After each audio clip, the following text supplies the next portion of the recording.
ઓમ શાંતિ, જય શ્રી કૃષ્ણ. કેમ છે બધાને? મજા જ હશે. જો હું પણ ખૂબ મજામાં છું અને મારો પરિવાર બધા જ મજામાં છે. તો ચાલો આજ નવા દિવસે નવા બ્લોગની અંદર શરૂઆત કરી દઈએ. આજે છે સતગુરુવાર. તો આજે સતગુરુવાર છે તો આજે મારી ઈચ્છા છે કે હું જાઉં સેન્ટરે. એને કમસે કમ કેટલા સમયથી ગઈ નથી, તો આજ ખૂબ ઈચ્છા થાય છે કે બાબા હું આજે સેન્ટરે આવું અને મહાભોગ હેલો એને આજે સતગુરુવારનો મહાભોગ હોય. આજે અમારા મીતા દીદી અને ગુલજાર દાદીનો પણ સ્મૃતિ દિવસ છે, તો એ નિમિત્તે પણ ભોગ લગાવવામાં આવવાનો છે. તો એનો લાભ હું જરૂર લઉં. તો ચાલો, રાત્રે નક્કી કરીને જ સૂતી હતી કે અને બાબાને કહીને સૂતી હતી બાબા મારે જવું જ છે, ગમે તે થાય, ભલે હું વહેલી આવી જઈશ અને વહેલી આવી જઈશ કદાચ ત્યાંથી એને કદાચ હું યોગમાં ઊભી થઈ જઈશ, કારણ કે ઘરનું પછી શેડ્યુલ નહીં તો બગડી જાય, એટલે બધું જોવું જોઈએ. કાંઈ વાંધો નહીં, બધું બાબા કરાવશે. પરંતુ મેં કીધું એક વખત મારે જવું તો છે જ તે. એટલે હજી દિશા સવારમાં વહેલી નથી ઉઠતી. આમ ઉઠે છે ને બધું કરે છે, પણ સવારમાં નથી ઉઠતી.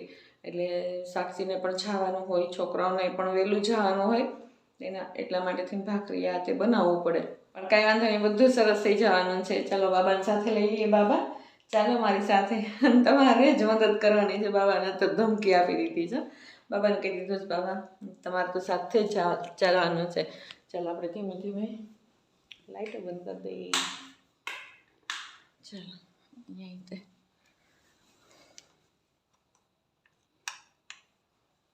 ચાલો બાબા, ચાલો મેં પાણી પી લીધું છે. સરસ મજાનું ચાર્જિંગ વાળું. આપણે દમ બાપુની પણ રજા લઈ લઈએ. બાપુ ચાલો, અને આપણો બેગ પણ લઈ લઈએ. તમને બહારનો મસ્ત એવો નજારો દેખાડું. ચાવી પણ લઈ લઈએ. ચાલો અહીંની લાઈટ બંધ કરી દો. કોઈ નથી, આસમાન પણ ખાલી. ચાલો ત્યારે આવીને મળશું. એને આવીને હું કહીશ, બતાવીશ તમને કે આજે બાબાએ શું કીધું એમ. ચાલો ત્યારે ત્યાં સુધી ઓમ શાંતિ, જય શ્રી કૃષ્ણ. ઓમ શાંતિ, જય શ્રી કૃષ્ણ. જો મુરલી સાંભળીને આવી ગયા, અને મુરલીમાં પણ આજ બાબાએ આજ સરસ મજાનો તહેવાર છે એના વિશે વાત કરી. એને હોળી અને ધૂળેટી. અને હોળી એટલે કે બાબાએ આજે હોળીનો મતલબ એમ કીધું કે હોલી માના હોલી, બીતી સો બિંદી, બીતી હોલી માના બીત ગઈ.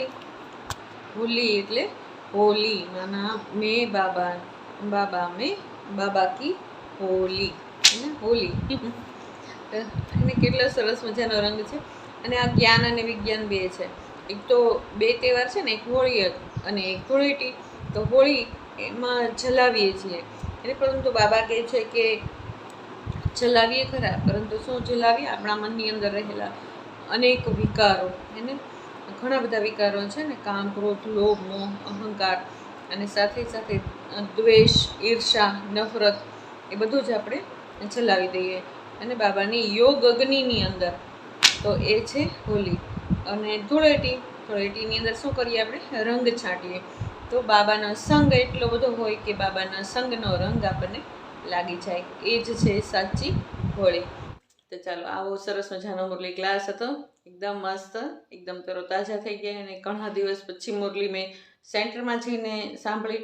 એ પણ આજે બાબાએ કીધું કે મુરલી હંમેશા સેન્ટરમાં આવીને સાંભળવાની તો રોજ આપણે સાંભળીએ પણ છીએ ને, પરંતુ સેન્ટરમાં આવીને સાંભળીએ તો એનો સાર્થક અર્થ જીવનમાં ઉતરી જાય.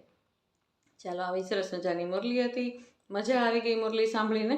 અને સવારમાં તો હળબડાટી હોય એટલે કાંઈ બહુ જાજી વાત થાય નહીં. ચાલો, સરસ મજાના અમૃતવેળા થઈ ગયા, મુરલી સાંભળી લીધી, બધું જ કરી લીધું. હવે ચાલો આપણે નીતિ નિયમને આગળ વધારી દઈએ, દિનચર્યાની શરૂઆત કરી દઈએ. ચાલો ત્યારે આગળ શું શું કરું છું એ હું તમને બતાવતી જઈશ. ચાલો ત્યારે ઓમ શાંતિ, જય શ્રી કૃષ્ણ.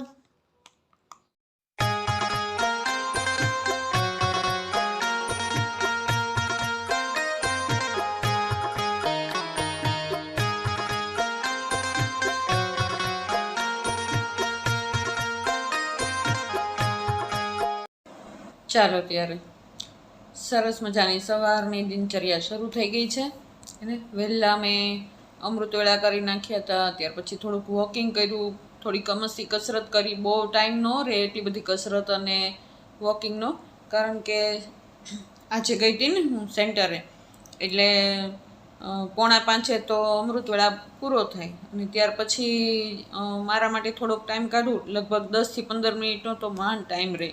એમાં હું પથારી ઉપાડું ને એવું બધું કરું એટલે એટલું બધું કંઈ ટાઈમ રહે નહીં. પરંતુ બસ ખાલી એમને ફળિયામાં થોડુંક હલનચલન થાય એટલું થાય, બાકી કાંઈ થાય નહીં.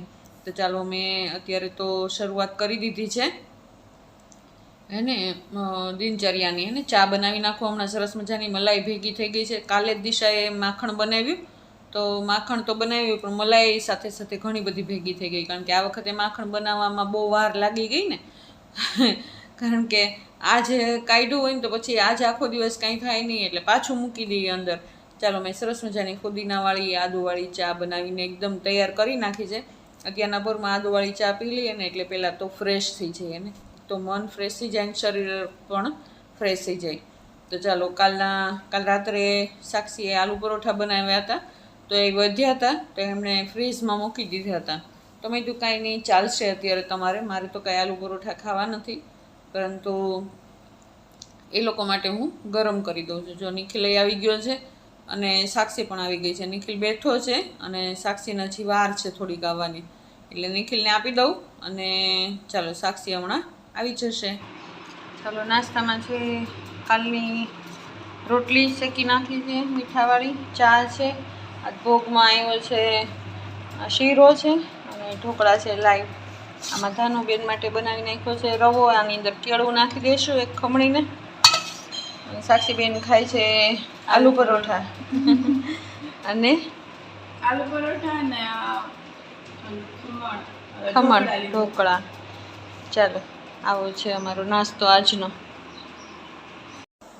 ચાલો સાક્ષી તો નાસ્તો કરીને જતી રહી અને ત્યાર પછી મેં કરી નાખ્યું પ્લેટફોર્મ સાફ અને કિચનની અંદર ઘણું બધું થોડુંક ઊંચા નીચું આ તે બધું મૂકવાનું હતું, એ મસ્ત મેં બધું મૂકી દીધું. એટલે શું રસોઈ કરવા સમયે બહુ ઝાઝું તકલીફ થાય નહીં. જો મસ્ત એવું સરસ મજાનું રસોઈ માટે કિચન તૈયાર છે, પરંતુ રસોઈને હજી વાર છે. હજી વાગ્યા છે 9:30, એટલે હજી બહાર ફળિયા ને એવું બધું ઘણું બધું કરવાનું બાકી છે. ચાલો જઈએ અત્યારે ફળિયાની અંદર. ફળિયામાં અત્યારે એટલી બધી માટી ઉડે છે ને કે વાત પૂછોમાં હેને. તો મેં વાળ્યું ને તો કંઈ મને મજા જ ન આવી, એટલે પછી મને એમ થયું કે લાવને 2-3 ડોલ નાખીને ધોઈ જ નાખું. મસ્ત રીતે ઝાડને પાણી પાવા જ હોય, તો ચાલો મેં મસ્ત એવું ફળિયું ધોઈ નાખ્યું. હજી વાસણ માંજવાના બાકી છે, પરંતુ હું 4-5 ડોલે ફળિયું ધોઈ શકું તો મેં મસ્ત એવું ફળિયું ધોઈ નાખ્યું. જો એને છૂટી નળીથી ન ધો, પરંતુ આવી રીતે ધોઈ નાખીએ ને તો પણ ચાલે. ઓલું માટી તો જતી રહે બધી ફળિયામાંથી. એને કેટલું મસ્ત થઈ ગયું ફળિયું. એને રવિવાર આવે ને ત્યાં સુધીમાં બહુ ખરાબ થઈ જાય. ગયા વખતે એવું જ થયું હતું, ગુરુવારે ધોયું હતું અને આજ વખતે ગુરુવારે ધોવું પડ્યું. એને સાક્ષી મને કે મમ્મી તમારે વધારાનું કાંઈ કામ નહીં કરવાનું, પણ મને તો મજા આવે. એમાં શું થઈ ગયું હવે વધારાના કામમાં? એને જો અત્યારે થઈ જાય, કારણ કે ધ્યાનુબેન સૂતા હોય ને તો બધા કામ થાય. ધ્યાન ઉઠી જાય ને તો એ કરવા દે નહીં અને આખી પાણી ભરાઈ જાય, ભીની થઈ જાય, શરદી થાય ને ઘણું બધું થાય. અત્યારે એ સૂતી હોય ને એટલે વધારાના બધા જ કામ થઈ જાય. અને દરવાજો પણ જુઓ, એને એકદમ ધોઈએ ને તો સાફ થાય, એમને પોતું કરીએ ને તો માટી હોય તો ગારો થઈ જાય. એટલે ધોઈ નાખીને અત્યારના પોરમાં બધા જ કામ થાય. અને આજ તો લેટ થઈ ગયું, કારણ કે મુરલી ક્લાસમાં ગઈ હતી, તો પછી જો તડકો થઈ ગયો છે. નહીંતર તો હું 7 વાગ્યામાં તો ફળિયા ધોઈ જ નાખું અથવા વાળી નાખું. ચાલો ધાનુબેન આવી ગયા નીચે હેને. હવે ચાલો એની સાથે થોડીક વાર ટાઈમ પસાર કરીએ. એને હું પણ થોડીક થાકી ગઈ હતી, તો હું પણ બેસી ગઈ. ફળિયાને એવું બધું સુકાઈ ગયું અત્યારે. અને મેં ઘરની અંદર ઘણું બધું કામ કરવાનું હતું, એ પણ કરી નાખ્યું. ત્યાં સુધીમાં ધાનુબેન આવી ગયા નીચે. ચાલો તો અત્યારે થોડીક વાર ધાનુબેનની સાથે રમી લઈએ અને પછી જઈએ કિચનમાં. ખાઓ મમ્મ, ખાઓ જલ્દી, લીંબુ જ ખાઓ. એ ખાઓ. દાદીને આપો. દાદીને આપો. નહીં કેવો બોલે નહીં. દાદીને આપો. ધાનુ દાદીને આપો. દાદી. હા ગાડી કોની છે? ગાડી પાપાની કોની છે? નિખિલની. નિખિલની છે. લાવો હું ખાઈ જાઉં મોસંબી. મને આપો, દાદીને આપો દીકો. આપ કરજો. આપ. મારો મીંદડો દીકો. ચાલો જાય હવે કિચનની અંદર. ચાલો આ તો સતગુરુવાર છે એટલે ફૂલ થાળી બનાવવાની છે. તો આજે બનાવીએ છીએ આપણે દાળ ભાત શાક પણ કોરું બટેટાનું શાક, રોટલી, સલાડ અને આજે બનાવશું ઓરમું. બાબા માટે થઈને આજે બનાવીએ આપણે સરસ મજાની ફાડા લાપસી. તો ચાલો મેં દાળ ભાત મૂકી દીધા છે અને દાળ ઓરી દીધી છે અને ભાત પણ બેઠા ભાત જ કરીએ કાયમ માટે અને જીરાસા ભાત જ કરીએ, કારણ કે બાસમતી ભાત કોઈને ભાવતા નથી અને ધાનું માટે તો બિલકુલ ન સારા એમ કહીએ ને તો પણ ચાલે. તો બાસમતી ભાત સારા કહેવાય અને અથવા તો ખીચડીયા ભાત પણ વધારે સારા કહેવાય. બાળકો માટે, મોટા માટે વધારે પ્રોસેસિંગ ઓછી હોય એની અંદર. તો ચાલો મેં તો મૂકી દીધા ભાત અને દાળ ચડી ગઈ છે તો દાળની અંદર પણ મસાલો કરી નાખ્યો છે અને સાદી અને સિમ્પલ હે ને, બહુ ઝાઝા બધા મસાલા હોય નહીં. બસ જે સામાન્ય મસાલા હોય, ચટણી, મીઠું, ધાણા, જીરું, હળદર એ જ. અને લીલા મસાલામાં પણ ધનુને ખાવાનું હોય એટલે લીલા મરચાં મોળા જ નાખીએ અને ટમેટાં હોય, લીમડો હોય, કોથમીર હોય, બસ બીજું કાંઈ હોય નહીં. અને ચાલો સિમ્પલ એવું શાક વઘારી નાખીએ. અને આજે બટેટાનું કોરું શાક કરવાનું છે ને એમાં લીલા મરચાં આજે હતા નહીં. તીખા મરચાં નાખવાના હોય કારણ કે ચટણી ન નાખીએ એટલે તીખા મરચાં નાખવાના હોય, પરંતુ આજે મેં નાખ્યા છે લાલ મરચાં કારણ કે લીલા મરચાં હતા નહીં. તો ચાલો સરસ મજાનો હિંગ અને હળદરનો વઘાર કરી નાખ્યો અને સાથે નાખી દીધો લીમડો જાજો બધો. ચાલો સરસ મજાનું કોરું શાક બનીને હમણાં રેડી થઈ જશે. એને આવું શાક દાળ ભાત હોય ને તો સરસ લાગે, એમ ભાવે બધાને.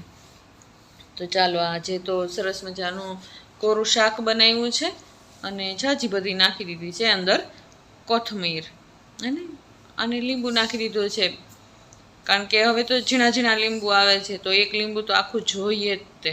અને ઝાજી બધી કોથમીર જોઈએ. કોથમીર એ હવે ધીમે ધીમે ઓછી આવવા લાગી છે, પરંતુ જોઈએ એ તો જોઈએ હે ને. તો ચાલો મૂકી દઈએ હવે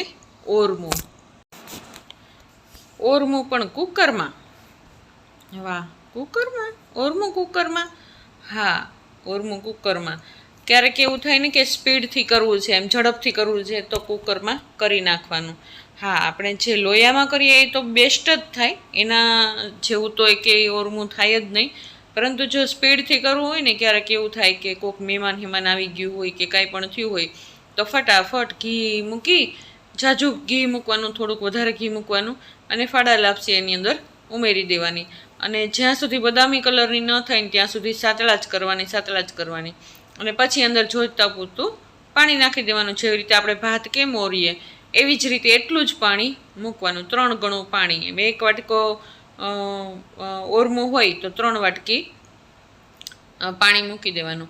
એવી રીતે ચાલો સરસ મજાની આપણે આંધણ મૂકી દીધું છે અને આંધણ એકદમ ચડી જાય ને, આંધણ એકદમ ઉકળી જાય ને ત્યાર પછી આપણે કુકરને બંધ કરી દેવાનું છે અને 2 જ સીટી વગાડવાની, વધારે નહીં.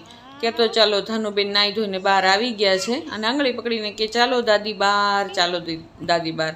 અને અમસ્તા પણ હવે 2 સીટી વાગશે ત્યાં સુધી તો થોડીક વાર લાગવાની છે. રસોઈ બધી બની જ ગઈ છે. હવે બસ ઓરમું બની જાય એટલે રોટલી માંડીને બાબાને થાળી ધરાવી દઈએ.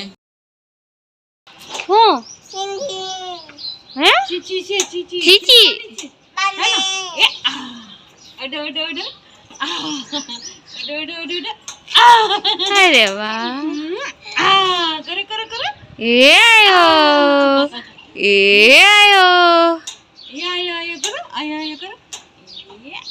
આયો શું બાબા ઘર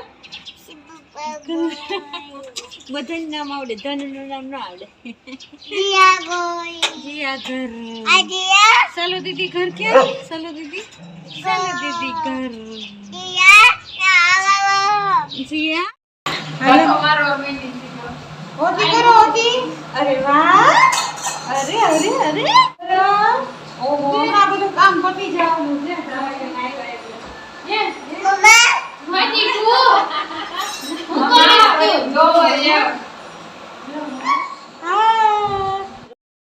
ચાલો ધાનુબેનને તો રોટલી આવડી ગઈ. ચાલો ઓરમો તૈયાર થઈ ગયો હે ને. એકદમ સરસ બફાઈ ગયું છે. સહેજ મસ્તુ એક લોયામાં ઘી મૂકી અને બધું જ ઓરમો એમાં નાખી દેવાનું અને સરસ મજાનું ચલાવવાનું એકદમ સરસ એને. ત્યાર પછી એકદમ ચાલી જાય ને ત્યાર પછી આપણે એની અંદર ખાંડ નાખી દેવાની, કારણ કે ખાંડનું પણ ઘણું બધું પાણી થશે અને હજી એનો કલર બદલાઈ જશે. ખાંડનું પાણી થાય ને એટલે કલર ઓટોમેટિક બદલાઈ જાય. જો કેટલો સરસ કલર પણ આવી ગયો ને, એકદમ બદામી કલર આવી ગયો એને. તો જેટલું જોઈએ એટલું ડ્રાયફ્રૂટ્સ મસ્ત એવું નાખી દેવાનું. ચાલો બની ગયો મસ્ત એવો આપણો ઓરમું. અને ઓરમું કહી શકાય અને ફાડા લાપસી પણ કહી શકાય. તો આજે બાબાને ખૂબ દિલથી પ્રેમથી આપણે ઓરમું ધરાવવાનું છે. આજે સતગુરુવાર છે, આજે દાદીનો સ્મૃતિ દિવસ છે, મીતા દીદીનો સ્મૃતિ દિવસ છે. તો એ નિમિત્તે આપણે આ બધી જ દિવ્ય આત્માઓને ભોગ ધરાવી દઈએ અને શિવ બાબાને પણ સરસ મજાનો ભોગ ધરાવી દઈએ. જો સરસ મજાની થાળી તૈયાર છે, ચાલો બાબાને ભોગ ધરાવીએ. ભોગ ધરાવ્યા પછી અમે બધા જ જમવા બેસી ગયા અને છોકરાઓએ આવી ગયા હતા, સાક્ષી આવી ગઈ હતી અને દિશાએ ધાનુને જમાડી દીધી ને અમે બધા જ સાથે જમવા બેસી ગયા. અને એ લોકો બધા પછી ઉપર સુવા જતા રહ્યા અને મેં પછી મારું કામ શરૂ કરી દીધું. એને જે સ્ટાર્ચ વધ્યો હતો ને બટેટામાંથી, એ બધો જ સ્ટાર્ચને મેં ચાળી અને એક સરસ મજાની બોટલમાં ભરી લીધો. તો આ બટેટામાંથી વધે ને એ સ્ટાર્ચ ઘણો બધો ઉપયોગી થાય. જેવી રીતે સોસ બનાવવો હોય તો સોસની અંદર પણ નાખી શકાય. ચટણી, આંબલીની, ખજૂરની ચટણી બનાવવી હોય તો એમાં પણ નાખી શકાય. ક્યારેક એવું બની જાય કે કોઈક મહેમાન આવવાના હોય અને ઓચિંતાની ખબર પડી હોય તો દાળ આપણી પાસે હોય ખરા, પરંતુ એને સહેલી કરી બીજી ન બનાવી હોય તો એને સહેલી કરીમાં એમાં સહેજ મસ્ત પાણી નાખી ઉકાળી દઈએ અને એની અંદર એક જ ચમચી જો આ નાખી દઈએ ને તો દાળ જેવી દાળ જ બની જાય, ખબર જ ન પડે ને સ્વાદમાં કાંઈ ફરક પડે નહીં. તો બહુ જ ઉપયોગિતાનો આ પાવડર છે, એને સ્ટાર્ચ પાવડર. એને તમે પણ કદાચ બનાવતા જ હશો, લગભગ તો અત્યારે મેજોરિટી બધા બનાવતા જ હોય આવી રીતે. તો ચાલો સરસ મજાનો મેં સ્ટાર્ચ બનાવી નાખ્યો છે અને એક બોટલમાં ભરી દઈશું. આટલો સ્ટાર્ચ તો આખું વરસ ચાલશે, કારણ કે સહેજ મસ્તું નાખીને તો પણ ઘણું બધું એનો ફાયદો થઈ જાય. તો જુઓ આવો રહ્યો મારો આજનો દિવસ. તમને કેવો લાગ્યો મારો આજનો દિવસ? જો તમને મારો આ વ્લોગ ગમ્યો હોય, મારા બધા જ વ્લોગ જો તમને ગમતા હોય તો લાઈક, શેર અને સબસ્ક્રાઈબ જરૂર કરજો. બેલ આઇકન જરૂર દબાવજો. ચાલો કાલ નવા વ્લોગમાં ફરી વખત મળીશું. ત્યાં સુધી ઓમ શાંતિ, જય શ્રી કૃષ્ણ.